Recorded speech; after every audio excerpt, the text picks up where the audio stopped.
오늘 12월 첫 번째 주일을 맞이하여 교회에 나와 예배드린 여러분에게 하나님의 성탄의 은총과 평화가 함께 하시기를 주님의 이름으로 축원합니다.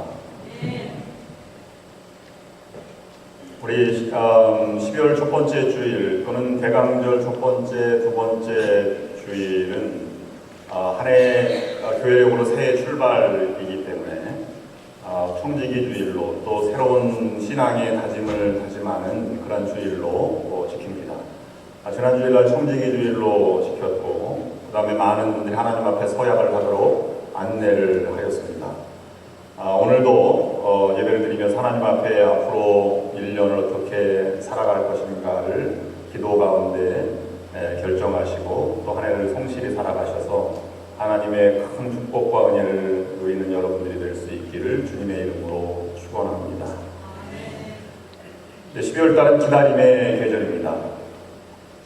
기독교가 이성과 과학으로 이해할 수 없는 5가지 신비의 축으로 1년 교회력이 진행되고 있습니다.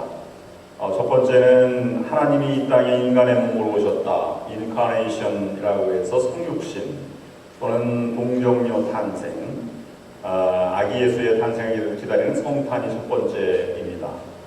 두 번째는 한 사람이 죽어서 어떻게 인류를 구원할 수 있는가 하는 대속의 의미를 지닌 십자가의 그리스도의 죽음입니다. 죽은 자가 어떻게 다시 살아날 수 있는가 하는 죽음에서 3일 만에 부활하신 예수 그리스도의 부활의 세 번째 신비입니다. 네 번째는 살아있는 사람이 어떻게 하나님 앞에 들려 올리움 받아 승천할 수 있는가, 지금 어디에 계신가 하는 승천의 신비가 있습니다.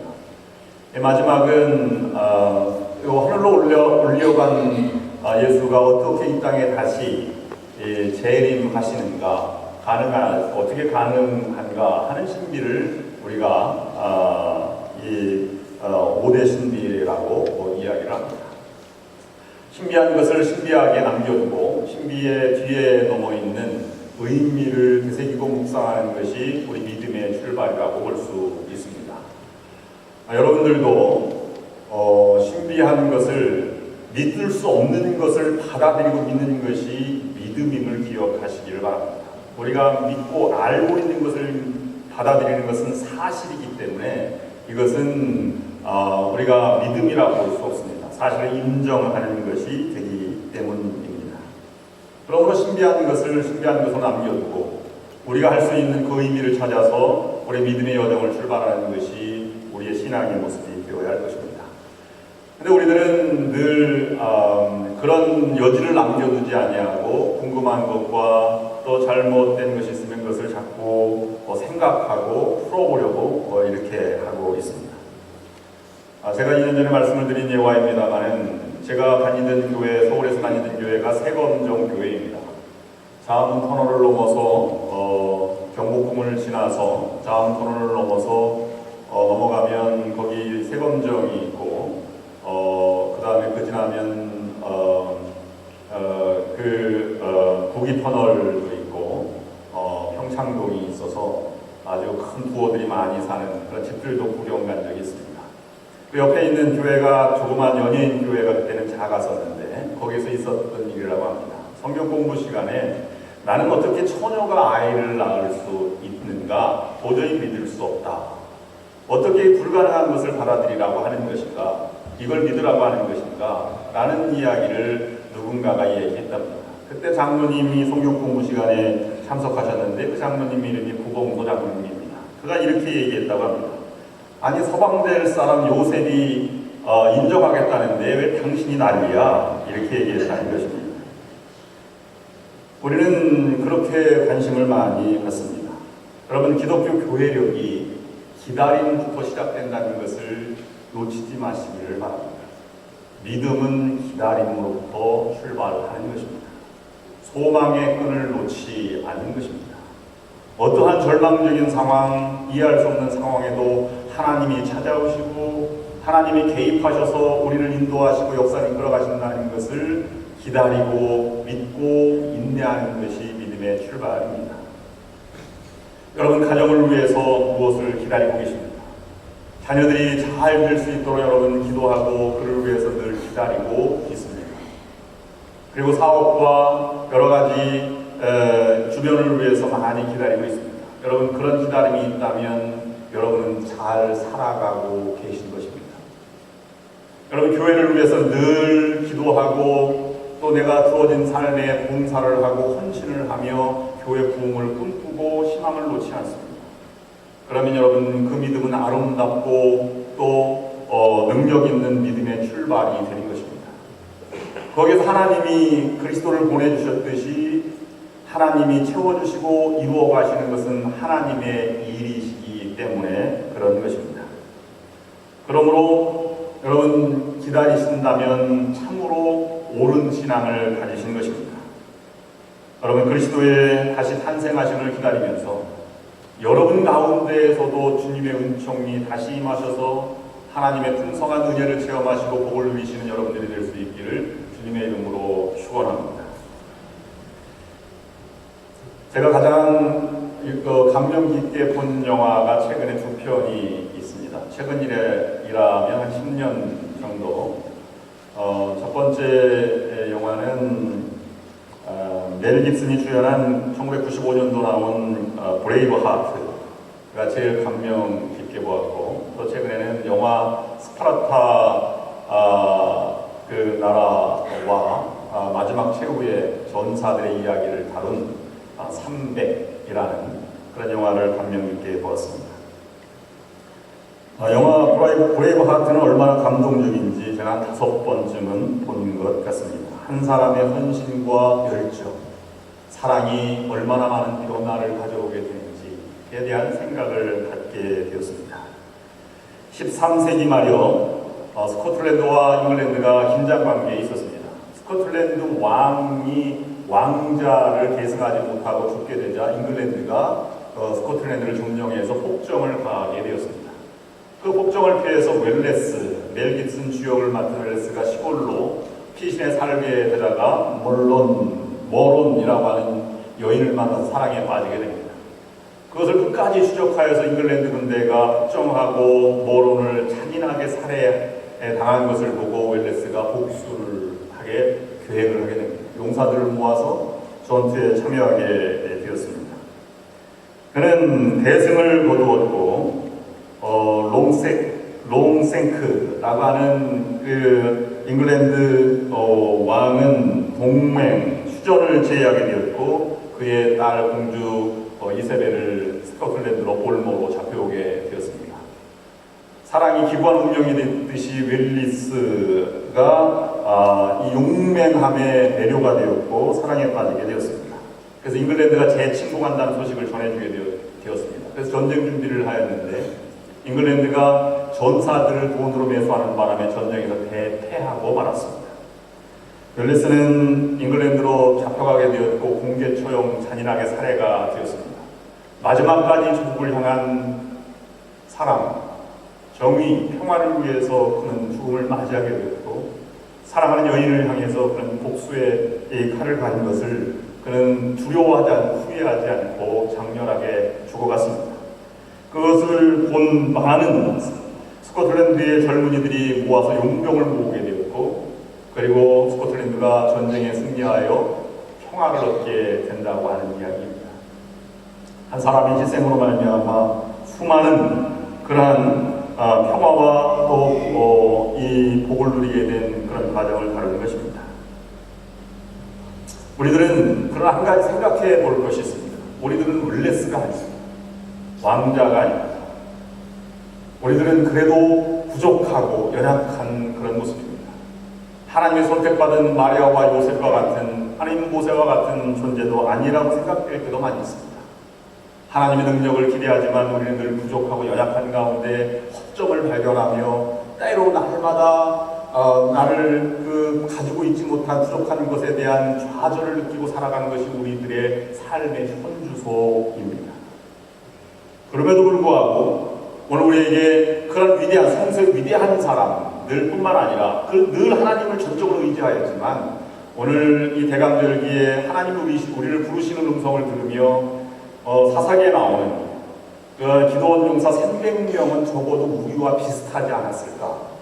삶의 현장에 있다 하나님의 부름을 받고 32,000명 모았다가 300명 남은 사람들, 그 그들이 용사라고 불리지만 평범한 우리들과 같은 존재가 아니었을까 하는 생각을 가져보면서 오늘 우리를 부르는 하나님의 음성을 들어보려고 하는 것입니다.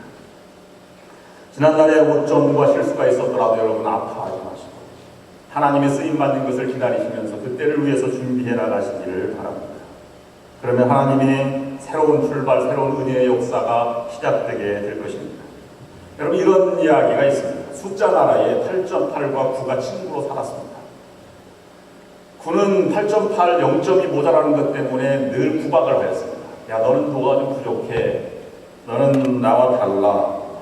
8.8은 9가 9 앞에서만 되면 친구이지만 길을 펴지 못했습니다. 구박만 늘 들으며 살고 있던 주눅이 들어있던 8.8이 자면서 크게 결심을 하였습니다. 어떻게 하면 될까? 그래서 그 다음날 아침에 일어나서 8.8이 9를 찾아갔습니다. 당당하게 찾아가는 이 8.8을 보고 9가 얘기를 했습니다. 야, 너 왜 그래? 너 제정신 아니야? 너 오늘은 왜 그래? 이렇게 얘기했습니다. 그러자 8.8이 과감하게 9에게 이렇게 얘기했습니다. 나 오늘부터 점 뺐어. 9가 깜짝 놀랐습니다. 점을 빼고 나니까 9와는 비교할 수 없는 88이 된 것입니다. 그렇습니다. 우리는 흠이 많고 점이 많이 있어서 하나님의 은혜의 보좌로 나아가기 힘듭니다. 그러나 주님께서 찾아오셔서 우리를 위해서 희생하셨습니다. 그러므로 우리는 하나님의 공주요 하나님의 왕자들입니다. 여러분 이렇게 여러분 스스로 인정하시기 바랍니다. 이래봬도 나는 하나님의 공주야. 이래봬도 난 하나님의 왕자야. 이렇게 이야기해 보시기를 바랍니다. 왜 때때로 인생이 좌절과 또 침몰을 경험합니까? 그것은 내 스스로 마귀에게 짓밟혀 자존심이 상하고 또 약점을 찾아 괴롭히는 것 때문에 그렇습니다. 열등의식, 패배감이 우리를 지배하고 있기 때문에 그렇습니다. 그러한 사단의 세력을 결박하고 하나님의 자존감을 회복하고 또 하나님 부르시는 부름의 삶을 위해서 나아가는 우리들이 되어야 할 것입니다. 여러분들 이렇게 외쳐보시기를 바랍니다. 앞으로는 하나님의 은혜로 점 빼고 살아갈 거야. 오늘 사건을 보면 300명이 특별한 어떤 용모나 조건을 얘기하는 것이 아님을 우리가 쉽게 알 수 있습니다. 미디안 군대 수십만이 진을 북쪽에 진을 치고 있었고 그리고 기드온 군대는 그래도 기드온 사사가 모아서 전국에서 모은 이 사람들이 32,000명이 모였습니다. 오늘 성경을 이렇게 읽어나가시다 보면 특이한 표현이 나오는데 하나님이 말씀하시는 표현 중에 32,000명 이는 너무 많다. 이렇게 얘기했다는 사실입니다. 기드온이 보기에 32,000명으로 수십만 명을 대적하기에도 이미 전쟁은 끝난 전쟁이라고 생각했을 수도 있습니다. 그러나 하나님 보시기에 너무 많다는 표현이 기드온과는 다른 그런 하나님의 관점임을 여기서 말씀하고 있는 것입니다.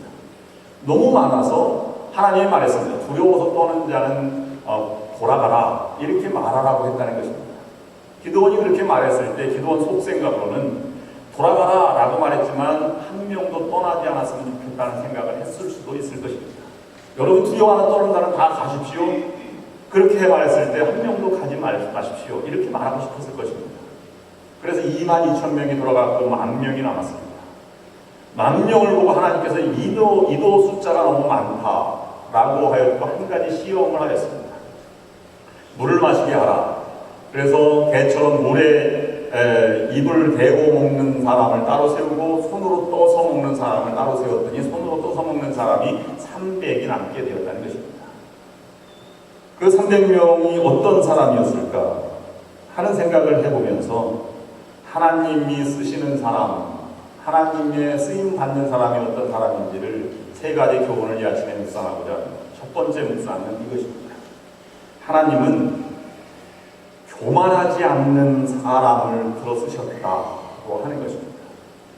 여기 보면 300명을 남겨놓고 2절 말씀에 여호와께서 기드온에게 이르시되 너를 쫓는 백성이 너무 많은즉 내가 그들의 손에 미디안 사람을 붙이지 아니하리니 이는 이스라엘이 나를 거스려 자랑하기를 내 손이 나를 구원하였다 할 거 아니니라 라고 말씀하셨습니다.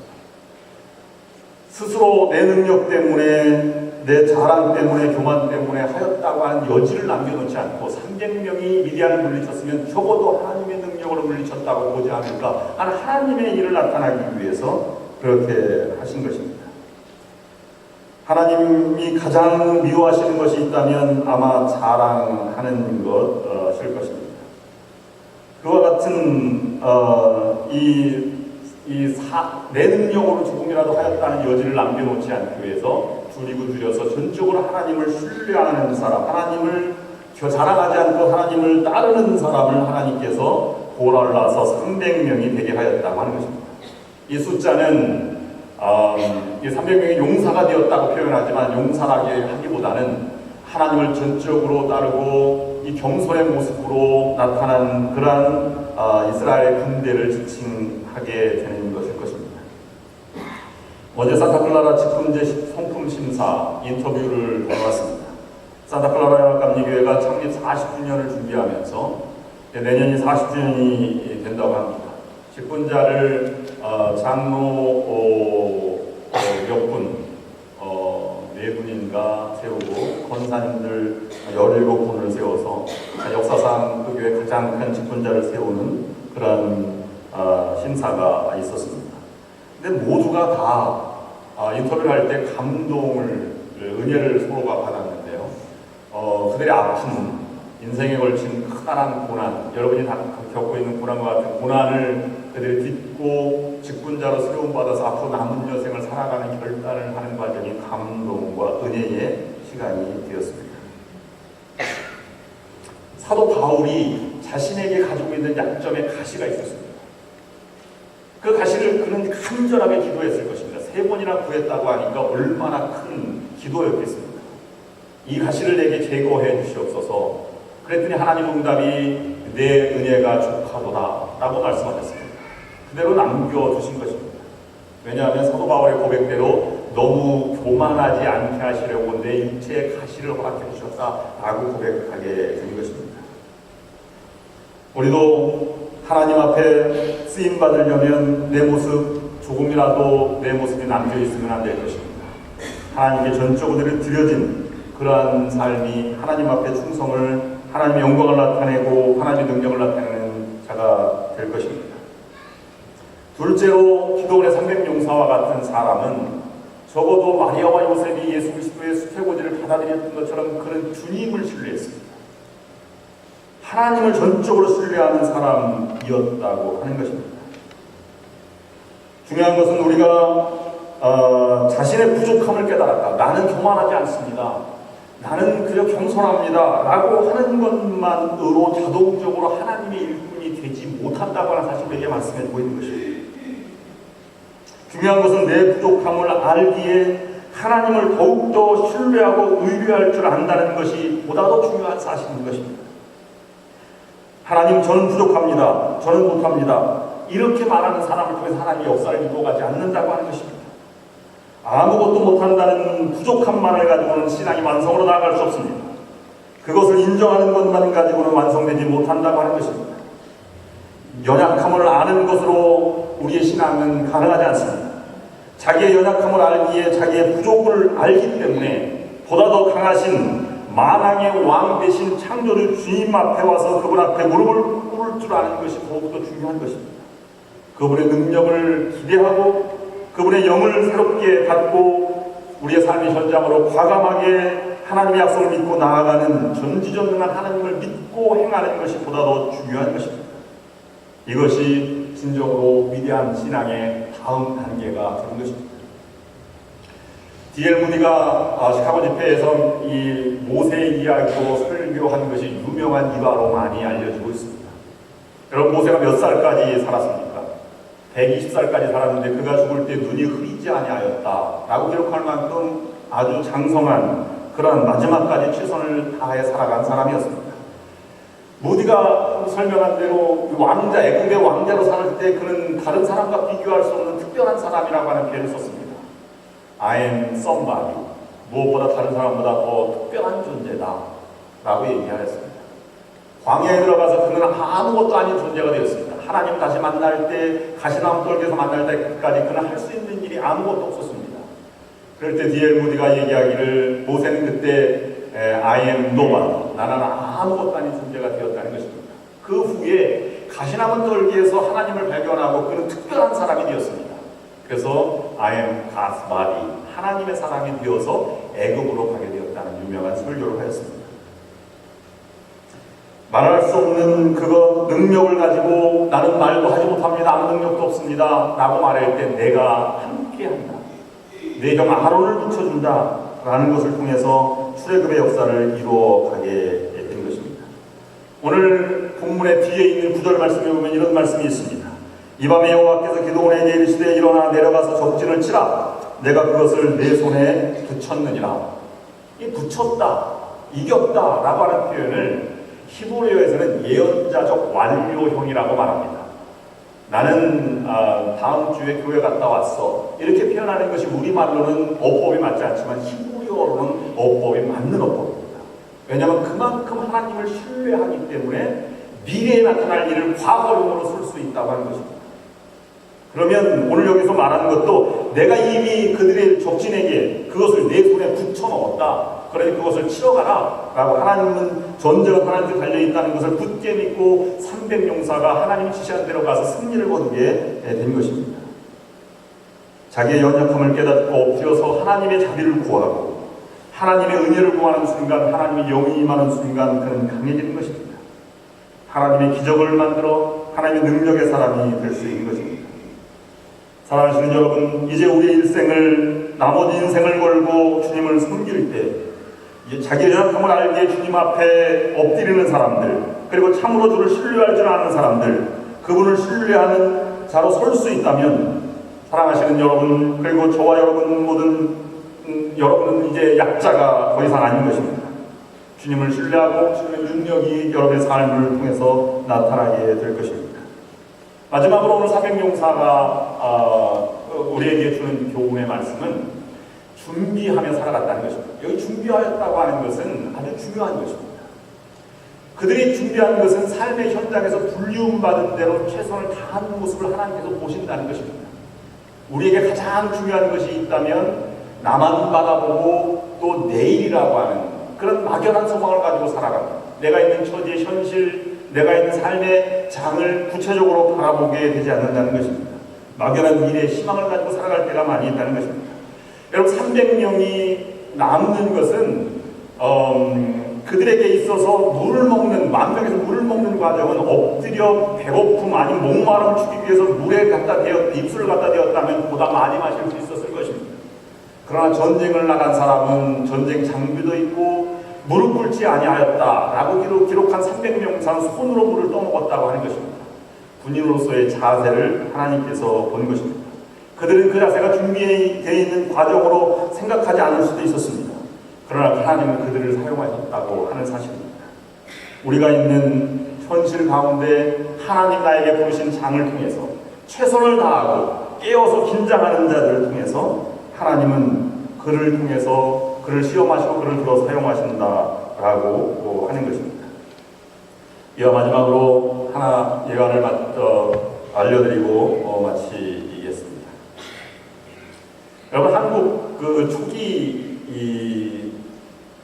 그 교회사에 보면 위대한 목사 중에는 위대한 장로님들이 계신 걸 볼 수 있습니다.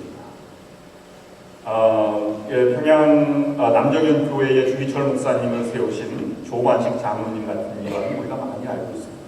자기의 제자를 담임 목사로 세우고 제자의 가르침을 얻었던 그런 분이 계십니다.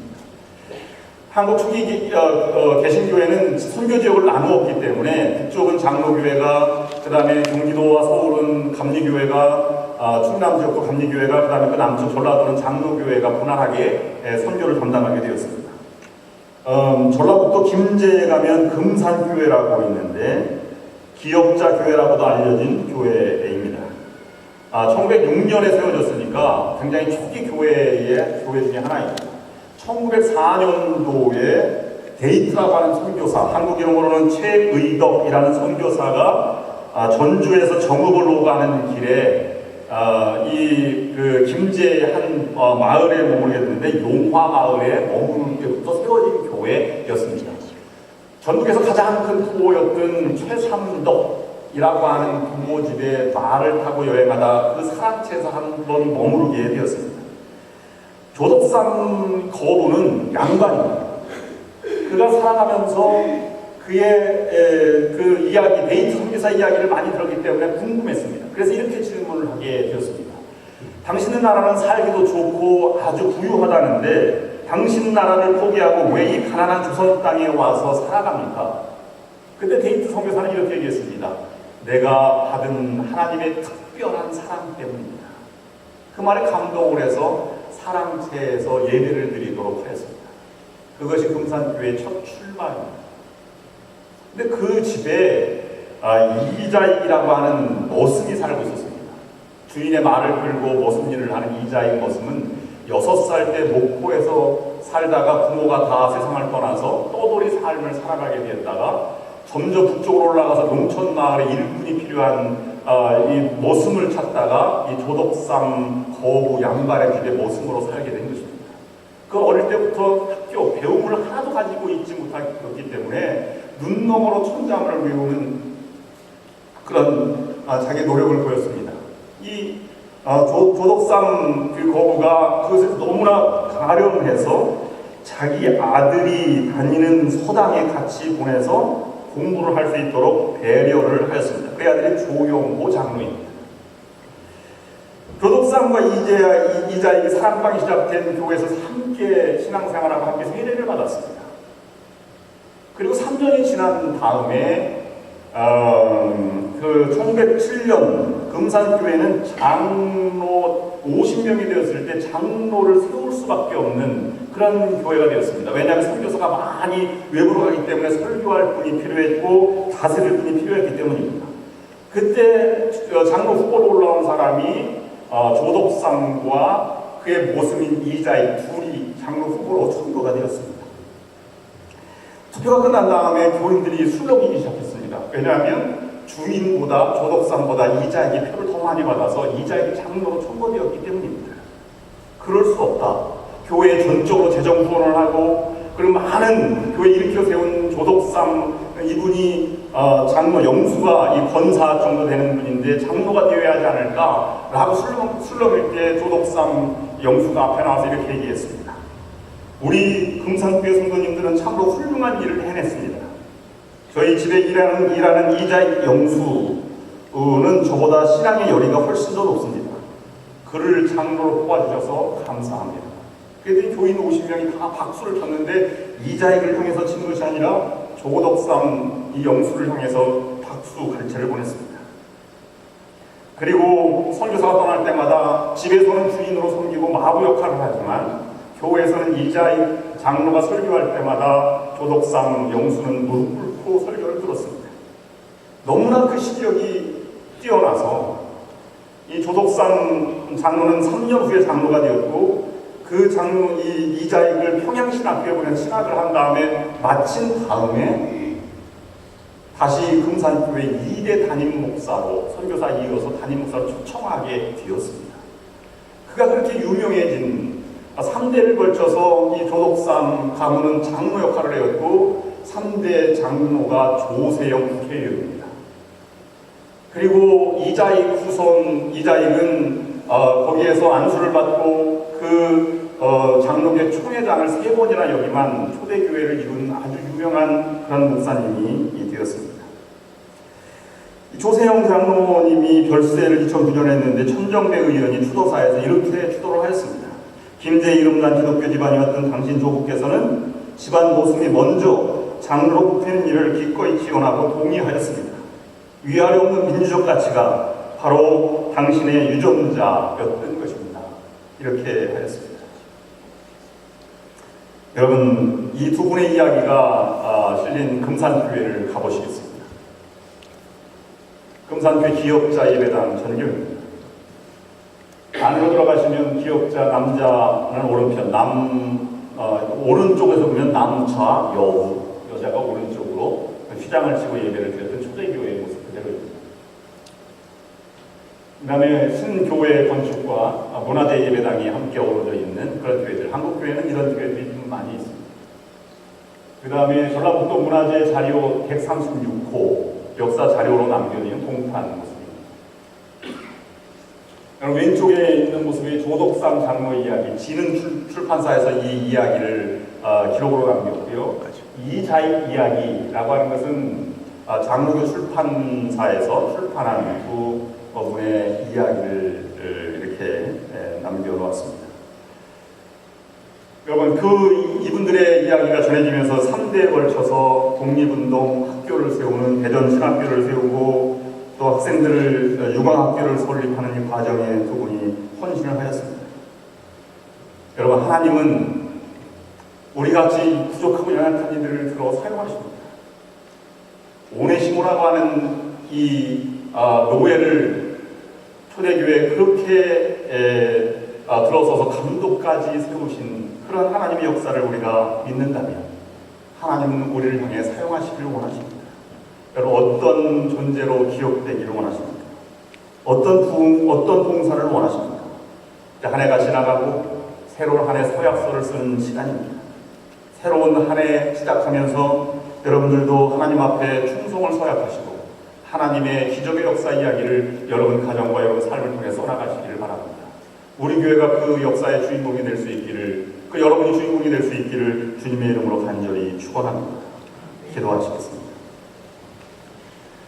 우리의 많은 연약함과 부족함에도 불구하고 주님이 우리를 붙들어 주신다면, 우리와 함께 하신다면 하나님의 뜻을 펼쳐가는, 하나님의 뜻을 실현하는 도구로 우리가 쓰임받을 수 있음을 믿습니다. 하나님 저희들을 붙들어 주시고 저와 함께 하여 주시고 저희들을 통하여 주의 영광을 선포하며 복음의 위대한 비밀을 드러내시고 또 하늘나라가 이 땅에 우리가 살고 있는 현장에서 퍼져나갈 수 있도록 축복하여 주시옵소서. 예수 그리스도의 이름으로 간절히 기도드리옵나이다. 아멘. 우리 응답의 찬송 347장 보시겠습니다. Oh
한없는 하늘의 은총으로 저희 생활을 윤택하게 인도하시는 하나님 아버지, 언제나 변함없는 하나님의 은혜를 힘입고 살아갈 수 있도록 도와주신 은혜와 사랑에 감사를 드리옵나이다.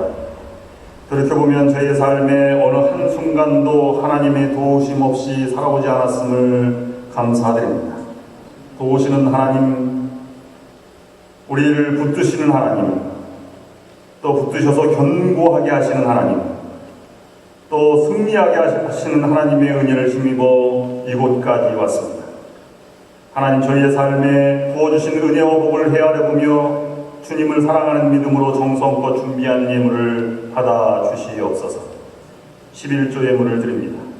감사하는 마음에 감사 예물을 드리며 또 주님을 사랑하는 마음으로 또 헌화를 올립니다. 또 우리가 직접 선교하지 못하지만 선교지의 선교를 위해서 예물을 올려 드립니다.